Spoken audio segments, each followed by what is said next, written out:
evening and welcome to Common Ground, when we can share our thoughts, we can share our hearts, and we can talk about what really matters. I'm Beth Young, and this is Brian Hargraves, and we would like to introduce our guests. And welcome to Don Mitchell and Peter Schwarz. Thank you. Two candidates for the Planning and Zoning Commission. And I think current members today, is that not right? That's right. We're both actually alternate members of the commission right now, and I'm running for a full seat, and Don's running for re-election as alternate. All right. Don, we'll start with you. Tell us a little bit about your background and what prompts you to rerun. Well, my background is as a lawyer. I started doing zoning work for the borough of Newtown, I think in about 1980. Represented the borough for a good number of years. And when that ended, I think that was 37 years, I was appointed to the town P&Z. But during that time, I worked with the town anyway, because it was the land use office. So I was an alternate for a while. I wound up as a full member, chaired the commission for a couple of terms, and now I'm back as an alternate. Great. And how about you, Peter? I came here in 2011, and right now I'm a lawyer for an engineering company in Cheshire that does a lot of development work, environmental engineering, that sort of stuff. So I got interested in the field, and there was an opening on planning and zoning, and I've been politically active in the town, so I decided to run for that. I was elected as an alternate. I spent the last 2 years there. It's a great way to learn the ropes, and now I'm running for a full seat. Great. Congratulations. Thank you. Well, what's the role of the planning and zoning members? Well, I guess the Planning and Zoning Commission is regulates, has the zoning rules, right? And then it enforces those, evaluates applications for zoning changes, new developments, and other developments in light of those rules. And it's also the planning agency for the town. So, for example, in this last year, we, according to state statute, we put together something called the Plan of Conservation and Development, which is a 10-year vision plan for the town. That was the main document that the Planning and Zoning Commission generated, and that's used now to guide folks for the next 10 years and what we should do, what we shouldn't do, things we should take into consideration for planning and zoning in Newtown. So that's the basic rule. Things that when you say things that you should do and shouldn't do, what would you change about the planning and zoning department? Well, I think you can do that on a couple levels. The Planning and Zoning Commission, the members themselves, when the land use office brings applications in front of them, we act as kind of like judges. We have to evaluate that application in light of the zoning regulations, see if it's compliant, see if it's compliant with the vision statement for the entire town. But also, aside from that, I think right now one of the things that planning and zoning has to think about is it's not a very open process. I don't think the people in Newtown right now feel like they really know what's going on there. Sometimes the first thing that they see about a development will be a hole in the ground as they drive down the road, and they wonder what's going on. And you see the letters to the Bee about that, you see the Facebook posts about that. And what I think should happen, and I know Don agrees with me, there should be a little bit more of an opening up of the process. There should be a little more access to the files. Right now, they're pretty much all manual. We got to try to digitize those. We have to give the public a little bit more of a chance to comment. That's a little tricky because we have public hearings and those are very structured, but there are other things that the public can come in and tell us how they think the town could go. So I think over the next couple of years during my term, what I'd like to try to do, working with Don, is try to open that process up a little bit, maybe restore a little faith in planning and zoning. Is maybe too harsh a way to put it, but it should be opened up so the public has a little bit more of an understanding about what's going on instead of it being as opaque as it is now to some people. I would imagine once there's a hole in the ground, it's a little late to comment about what's going to get built there. Well, that's exactly right. I mean, there's a project across the street from Modulewski's on South Main Street. That was approved 2 or 3 years ago now. You know, so it's the horse has kind of left the barn on anybody who says, my goodness, what's going on in my neighborhood? So. Right. And so how would you encourage people to get involved earlier? How could they find out more about upcoming projects? People have to work. Planning and zoning commissioners are just residents or citizens like everybody else. They're not required to have any expertise in particular. Hopefully, we have some on the commission now, but that's not always the case. In the planning aspect, we do very little planning now because in 1961, Connecticut abolished counties. And before then, planning was on a county level. There was plenty of money to hire experts to do real planning. And now it's every town for itself. And how far can you plan beyond maybe a new school and a couple of roads and encouraging certain kinds of development?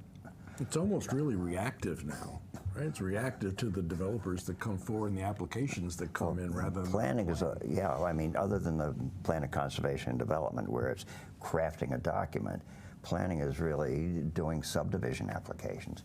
And there are very few of those these days. Everything's being developed as condominiums, which is under zoning. But we need the public to input their wisdom, their questions. We've seen that on very few applications, but when the public turns out, they've got some good input and good ideas. But to do that, the public has to do more than just show up and say, I don't want that on my street. They gotta come maybe with some solutions, sometimes even hiring their own experts. I know that's hard, and it's hard even getting the information because right now you have to go to the land use office and plow through these big, voluminous Paper files. Paper files that should be digitalized. You can't take it with you. You got to stand there and sometimes in the hallway. It's not conducive. And they can be very technical discussions, so you need time to read through the materials, to educate yourself. It's not something where you can just be, plopped down in a hearing room and get up and give somebody advice. The members of the public can't give the commission advice on what might be a good solution because they have to know and understand it, and that's a process. A lot of our commissions now have no room for public comment as a regular agenda item, and they should. It doesn't have to be like open-ended. But when people have concerns, right now you can put in an email to the land use office, and as commissioners, we very rarely see those things. Well, right. Some of them are enforcement actions, and there's a special place to handle those. The Planning and Zoning Commission doesn't address things like, well, my neighbor has too many cars in his driveway, or his grass is too high, or he's building an illegal garden shed. That's something that's often zoning enforcement, but more. But zoning enforcement used to be a regular part of the Zoning Commission's bi-weekly schedule. It was an agenda item on everything. They got a report from the zoning enforcement officer, and they heard complaints from their neighbors and people in town, and they could voice those during those times. Right now, the Zoning Commission adopts regulations, but we don't know how they're working in the field. And the way to learn that is how they're enforced. Oh, so that's the transparency part. That's how this is working out in the world. Well, right, because there is some discretion in the enforcement of regulations, and how that's being implemented tells us whether or not it's a good rule or not, or whether it's achieving the purpose that we put it in there for. I understand. Can I just ask you one question? You said they bring an expert with them. Residents would bring an expert with them. What kind of expert would they bring? Who would that be? The applicants always bring experts. They bring their engineers, their traffic engineers, their hydrologists. And their lawyers. and their lawyers. So a resident could be at a disadvantage coming into a meeting if they were going to oppose something or have input. As a technical matter, I mean, I view this from the lawsuit perspective. What's a judge going to see? What is he allowed to do? when somebody gets up and just voices their opinion, there's too much traffic on this road, oh, it's dangerous, that is not evidence that the court consider. Right. And when you have an expert witness on one side and none on the other side, there are cases that say the commission's bound to accept this expert's testimony. That's not fair. Yeah.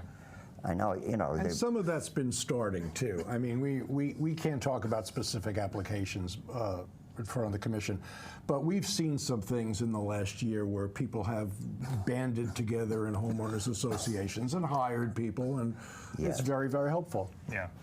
Yeah, I mean, it does cost money, and not everybody has the resources to do it, but it does help educate the commission and hopefully have us make better decisions. And I'm assuming you don't have complete control on planning and zoning. There's state regulations that you have to take into consideration as things come in. You want to talk a little bit about that? More and more. You know, we had the era of home rule starting in the late 60s. Towns can make their own rules. Not so much anymore, because it's not working out at the state level. Specifically, everybody's heard about the 830G application. Just going to ask you about that. What is that? The state declared a housing emergency back in the 60s, and they encouraged more affordable housing, whatever that word means. It didn't work out as well as the state thought. So, you know, they start putting in fair rent commissions to put a little pressure on. That didn't work. So they started 830G, and that basically takes a lot of the discretion that had been at local zoning and gives it to the state judges. Oh. And there's only a handful of judges who do those cases. So, for instance, when an 830G application comes in, that means it's got to have so many affordable units. The affordability standards are up by statute. It doesn't mean public housing. It doesn't mean ramshackle housing. It means housing that's affordable to the people who need it. Workers, town employees, seniors, young people starting families. A lot of Newtown's housing is out of their reach. We had a boom in the $700,000 houses. That doesn't work anymore. Houses are being downsized across the country. The big homes just don't work anymore with taxes and their carbon footprint. And there's so many of them now. And what that's done, I mean, you talk about, we have a certain demographic in Newtown. Well, that's driven a lot by the houses that are being built. Because a builder sees, well, I can build $1 million houses and make more money, and that will draw a certain demographic to Newtown. But you have all that development, and it crowds out the rest. I mean, we don't have workers for our commercial enterprises, and so we don't have much commercial enterprise. Right. It's all got to grow together as a unit. But what happens is with the state policies, when you have these 830G developments, they come in and there's a set of state criteria, and the town has very little discretion. They can't really deny them being built unless there's a health and safety regulation. And the courts have found that the standards are very high for what that is. Essentially, it's something that can't be fixed in the application. An 830G application comes in, and you can ignore all your zoning regulations, all of them. It is now up to the commission to identify a safety or other public issue that is of such importance that it outweighs the state's stated need for affordable housing and can't be fixed by tweaking it. And what happens when it goes to court, it's a whole new ball game, and the judge can say, oh, move this over here, that'll fix your safety problem, and it's done. Something that local zoning They have didn't no even see. say in that. No, that just happens. Right. Without any local. Right. Because it's Control of a it, or- state goal and it trumps the local rules, essentially, right? There's another statute recently that said, okay, on every single-family residence lot, you can have a second one, an auxiliary residence. Forget zoning. Right. Wow. Well, speak to me about the demographic and how that affects the demographic in our town of Newtown, and how that affects the workings of what you do. Well, Newtown's getting a lot older. It's an older town, and it's getting older. I think, what is it, 30% of our population is over 60, and that's naturally, it's just... No offense. Not taken on this side. Oh, you guys. And of course, it's just moving older, and a lot of the housing stock is single-family houses on larger lots. The people in that demographic, they want to downsize, they don't want to live in houses that large, et cetera, et cetera. So it's causing a bit of a traffic jam. You don't have the normal churn of residential housing that you would where, I mean, like myself, Laura and I have 5 grown kids. We now live in a 1,600 square foot ranch house on a little more than a half an acre. It's perfect for us. It's our downsized home. That's great. We don't need to live in a 4,000 square foot house. But if somebody that lives in a 4,000 square foot house has nowhere else to go and stay in town, that's a problem, and that causes a traffic jam in the housing stock. Right? And so, so that's the older people. The younger people, again, you don't have a whole lot of entry-level housing. On my block, where it has those houses that I just described, when we moved there in 2008, we were the youngest people on the block, right? It was all people who, older people who had grown children. Over the course of the last 10 or 12 years, that housing stock has turned over. We're now the oldest people on the block, and we live on a nice block now where kids ride their bikes, and there's always people out in the backyards and, family activities going on. That's kind of the normal cycle, and you don't see that a lot in Newtown right now because of the traffic jam of the larger houses on the larger lots. Right. And that's a difficult problem to solve because you're not going to knock down those old houses and put an apartment building there. So we have to add to the housing stock, maybe with a little more multifamily, with some townhomes, with things that are less expensive than the single family houses for the older folks. And we have to also try to reduce the cost of building homes for the younger families, right? We have to, and Don and I have spent, we have a subcommittee on Planning and Zoning Commission where we went off and looked at what can we do about the affordable housing problem in Newtown, and not just surrender to 830G developments. And what we did is we looked at that, and we saw some things that we can do to probably reduce the cost of building, which is the real big factor. Zoning has been the boogeyman for affordable housing. You got lumber prices and so forth, but zoning is the target. And in a sense, the best thing that zoning could do to allow affordable housing is get out of the way. Forget the zoning rules, just let them build. That's what 830G does. Right. But a lot of the downsizing, we're seeing application after application for what they call senior housing. Right.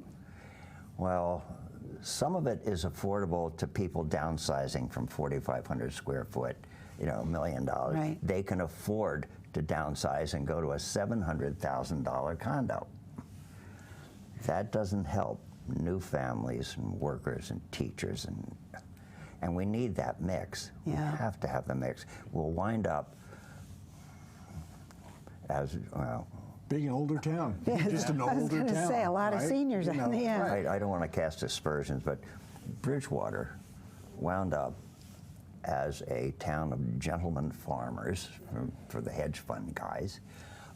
They wound up they didn't have a mix. They couldn't afford their own school district anymore.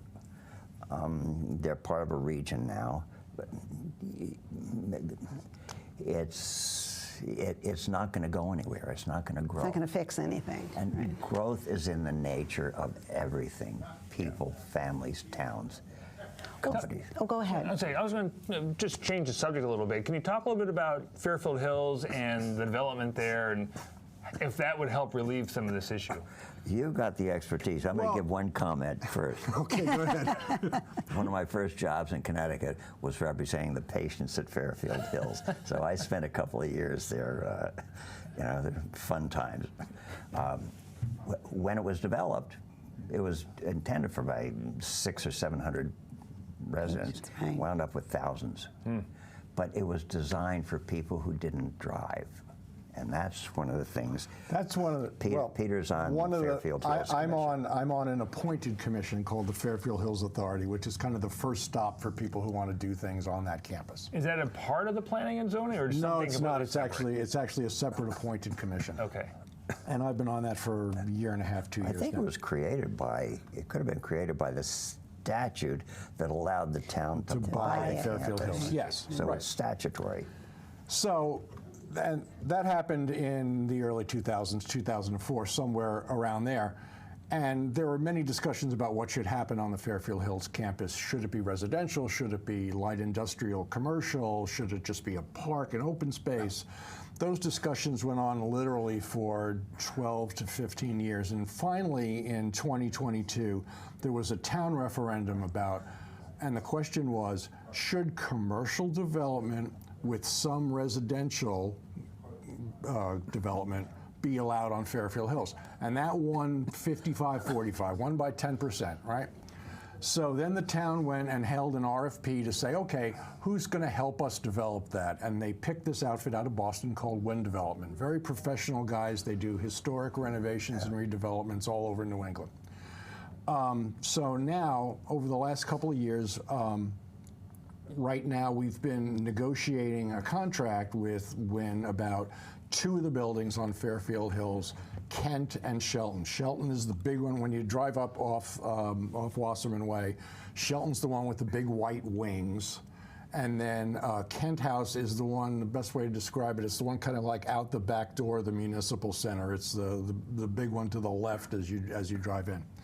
So those 2 buildings are going to be rehabilitated with apartments, with a commercial component. So they have a tentative project plan of what they want that to look like. There's the business side of what the lease will look like and what their rights are involving that piece of property. We've been negotiating that lease. I'm a little involved in that process for like the last year or so.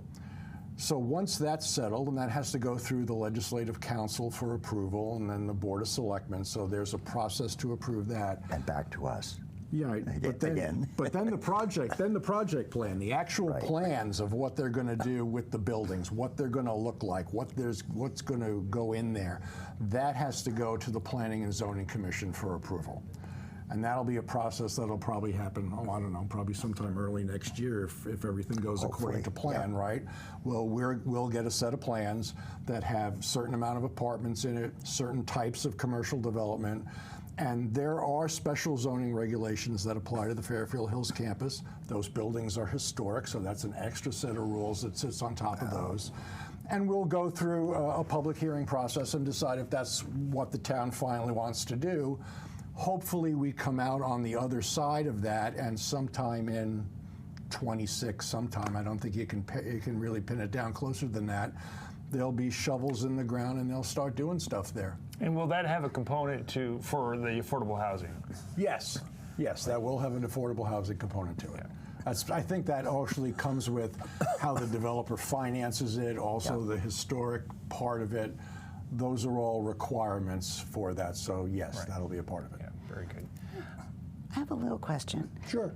Cars.